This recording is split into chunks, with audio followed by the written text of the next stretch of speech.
Yo, though I enjoyed fellow right-wing pundit Michael Knowles' YouTube channel, I was surprised and angered after finding out that he repeatedly called activist Greta Thunberg mentally ill to help dismiss her. Since Greta admittedly has Asperger's, a condition on the autism spectrum, people defended Michael. Here are their paraphrased comments with my responses. 1. Is autism not a mental illness? Answer, no! 2. Mr. Knowles only repeated what her mother wrote in her book, and her mother said she had multiple mental illnesses. Answer, it doesn't matter what her mother said, as parents can be cruel and ignorant.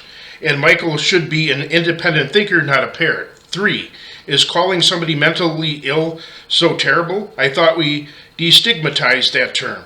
Answer, calling someone with only one leg physically handicapped or challenged is fine.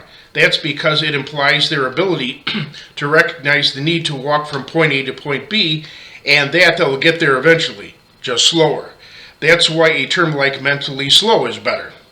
Yet mentally ill implies that one is completely delusional and irrational. They'd lack the common sense to know they should go from A to B, even if needed to save their life. Or they'd know the need to go from A to B, but would jump from a 10-story building to get there thinking they could fly. Such a term reduces one to a worthless non-person.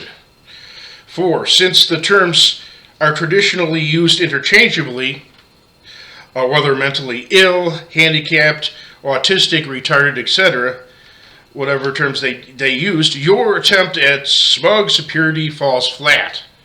End quote. Answer, and traditionally black people were slaves, and after slavery were constantly called the N-word. So, to hell with your tradition. We must move forward. So, I promote the term neurodivergent as opposed to average neurotypical people. In conclusion, I don't care what Michael thinks of Greta Thunberg, and he's usually right. But here he's wrong. As a fellow conservative Christian believer like Michael, I expect better from him. That is, not marginalizing every neurodivergent person on earth by extension. And when I'm wrong, may I realize it and repent. That is, change for the better.